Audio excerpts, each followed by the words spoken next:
Welcome to Life Group Resources. Welcome to nearly the end of our process of figuring out how to be Christian hedonists and to enjoy God for selfish reasons and discover that actually He is so much more glorified when we're satisfied in Him than He is when we dutifully do things as if they're really hard work. And we're going to put that theory ultimately to the test today because it's easy to talk about doing hedonistic things when it comes to loving God and being blessed by His company and His presence. That kind of makes sense. We've even seen how if you zoom out, you can start to find pleasure in giving other people happiness, loving people who are close to you. But Linda Morrison is one of those strange human beings that seems to do what the vast majority of us find distasteful, hard, too difficult, unpleasurable to imagine. And that is that she works with the poorest of the poor, with the marginalized, and has given her whole life to uplifting those who lack. She leads We Are Durban. She kind of dreamt the whole thing up right in the early days of Olive Tree. We're going to find out if it's actually true that we can live our lives enjoying God and serving Him, trusting that He's actually going to be satisfying to us. And if that can go so far as to even make helping and serving people who smell different, look different, seem fairly hopeless, if that can be fun as well, then this really does start to sound doable. So Linz, thank you for joining us. Thank you for taking time out. For most of us who don't work in NGOs and do all this very noble looking stuff that you do, it's sometimes easy to imagine that people like you kind of just emerge out of the mountains or out of a rock somewhere. But actually there's a story behind what got you into doing what you do. You weren't always in We Are Durban. You used to work in corporate before. Tell us a little bit of your background and how you eventually flicked into giving your life to do this wonderful stuff. Maybe it's a bit more of a difficult story because I've always had a heart and a passion for it. Growing up, and potentially it's something my parents instilled in me. Growing up, I've always had that bend towards social justice, that bend towards if someone is suffering and I'm not, surely I can alleviate it in some way, shape or form. And as a teenager, I would go and visit children's homes in my spare time and go along with the church and volunteer and cuddle babies and have fun and really just try and do what I could do at that stage to get involved with the need. At Varsity, I volunteered for Habitat for Humanity and built houses out on the plains of Khayelitsha, and that was an eye-opener. I also went to orphanages at night and bathed babies and put babies to bed. So, like, it really has been always a part of me. And then I moved, in my ComServe year, I moved into rural Zululand thinking that was where I was going to land up for the rest of my life and uplift rural communities, and dreamt up kind of a village kind of model back then and thought, well, in the rural community, this is the way forward. This is how we can transform this orphan scourge we have in this country, as well as dealing with the gogos, because they're the ones left behind. So putting them back in family. So that was my idea back then, that I was going to go do in northern Zululand, and felt called back to Durban, which was a huge question mark in my mind, like, God, why do you want me back in a city?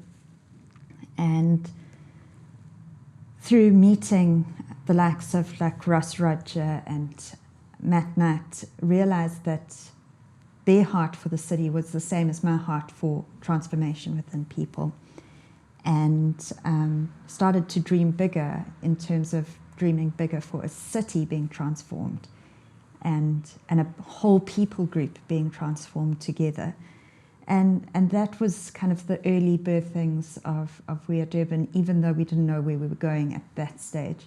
Started getting youth kids involved, getting young adults involved at that stage at Grace Family Church, and going off to orphanages at that stage and plugging in where we could. So maybe you are a fairly unusual creature and that this just came naturally. For the rest of us, we often need to be encouraged into doing these sorts of things, and mostly we're guilted into it. That's generally the tactic. And in fact, many people would even listen to a story like yours and think, if I had to compare all my blessings to someone else's lack, I would be motivated by a sense of guilt or shame that I am blessed. I don't see that in you. You never seem to feel like you have to apologize for not being poor, and you don't seem to be motivated by guilt.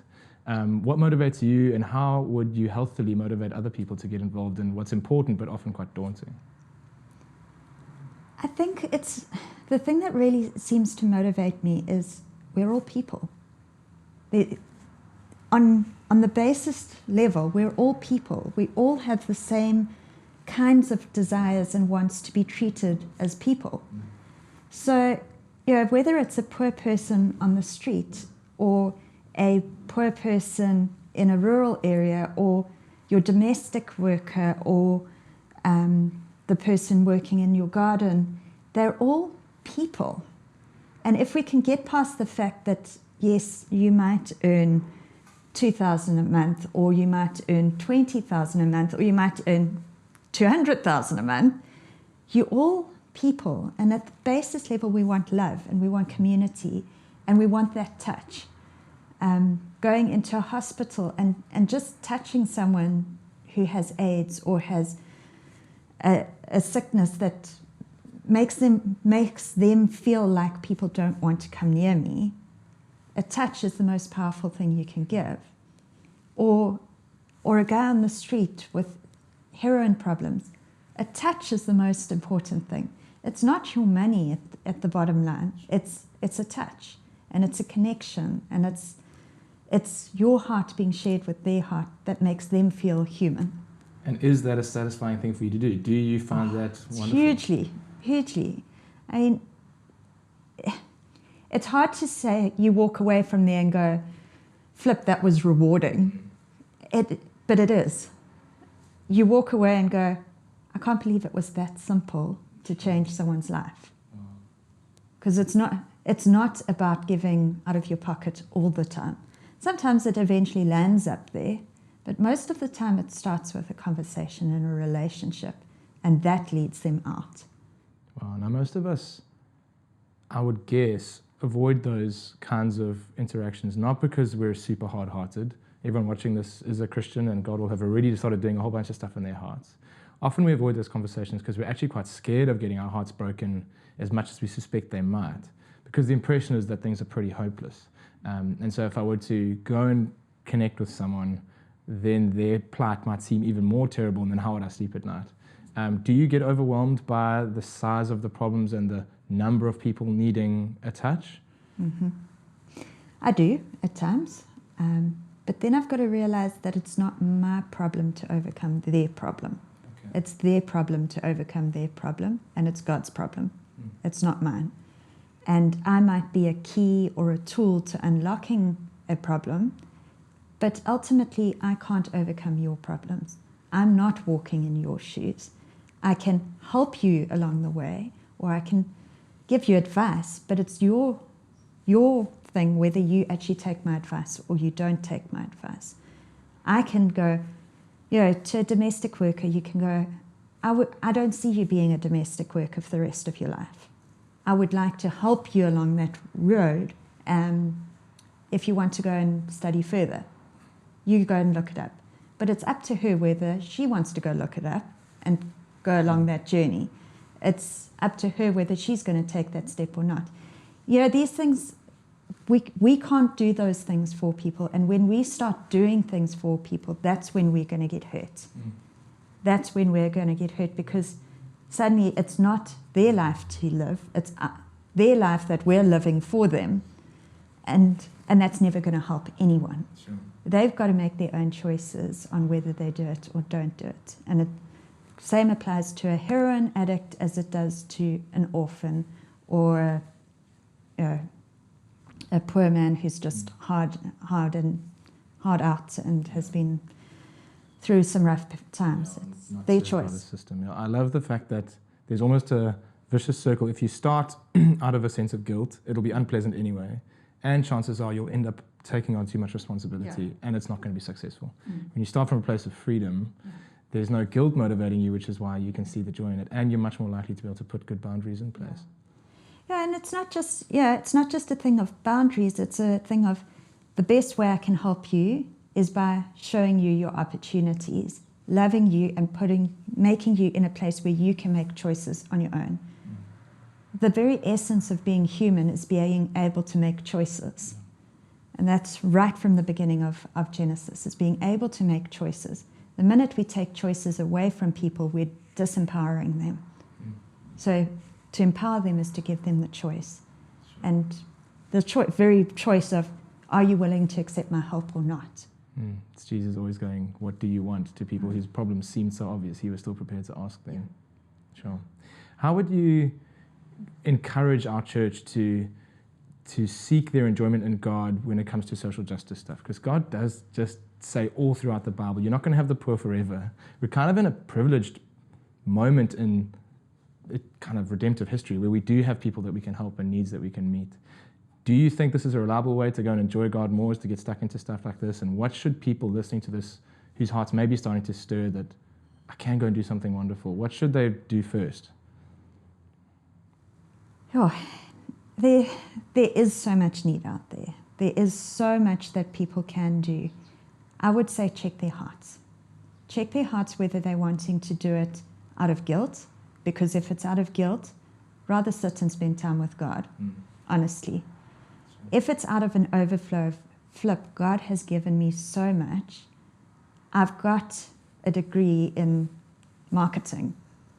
Maybe I can help someone through my degree in marketing, whether it's someone or some organization. Maybe I can help someone along that way. Or, I've got an extra loaf of bread that's going to go off. Maybe I can just make some samis and take it down to a children's home or a ECD center that can feed kids that don't have lunch. There's small ways that we can get involved, and it's really out of an attitude of enjoying God that we get to partner with God on something God's already doing. We get to partner with God redeeming man back to himself. You wouldn't naturally, I don't think anyone naturally does these things, but it's God's heart that we naturally do these things. Is it better to get involved with supporting an organization, maybe just throw some money at them from a distance and feel good about it? Or do you think there's something powerful in actually going and having some individual contact as well? I think there's a both and. If you don't have the time, but you do have the money, please support a non-profit organization in the way that you can. But I believe everyone's got an hour a week that they could plug into an organization or into a person, whether that's your domestic worker or an organization, whether it's one guy at the street corner or another organization, or it's a car guard. There's always one thing you can put an hour in a week to. You can't say everyone's schedule is that tight that there isn't an hour that can be set aside for giving back. And I guarantee when you see the difference you make in people's lives, there is that sense of, God, I have done something bigger than myself. Yeah, by staying removed, you're probably robbing yourself of some of the real reward that you're talking about and seeing this happen. I love the story of the Good Samaritan, because we always just write off the first guys that pass as being absolute losers. But I can relate a little bit. From across the road, that guy must have looked dead.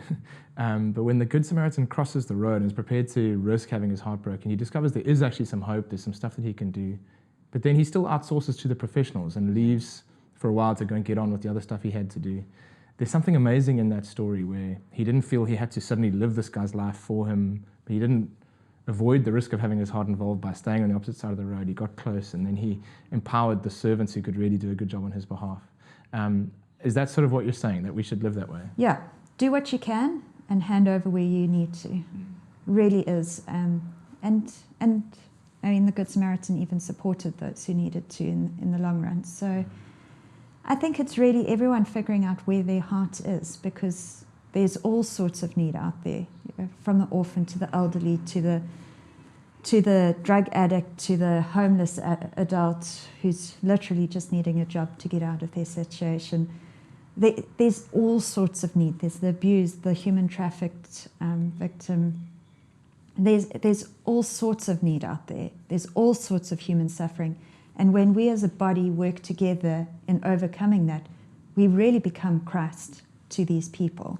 We really embody who God is by loving someone. Sure. What could be more amazing than that? Thank you, Linz. Thank you for your time. I'm going to suggest that you guys have a conversation around how you could start to put some of the lens that you've seen Linda look at the world through onto your own eyes. You may have had some bad experiences in the past helping those who maybe it turned out weren't as appreciative as you thought, and now you're starting to think, well, maybe my motives weren't right in the first place. But whatever experiences you've had before, let's start to chat in our groups about what we might do from tomorrow to start looking and seeing need. Is there any final word you have to tell these people? Just do something small. If you make a decision that you're going to make an impact in a certain area, do it. And keep at it and keep at it, and it might take 10 years for a major breakthrough to happen, but it will break through, and there will be change. And keep praying about it, keep praying about it. And there is so much need, and we can make a difference. That we've got God inside us. We've got the big hope of glory inside of us. And we're partnering with God. It's not us doing it on our own. So it's exciting. It is. And that is the infectious sense you get off anyone who spends some time getting stuck into the things that God's already doing. It is just exciting. So get excited. Have a good conversation. Thanks again. Pleasure.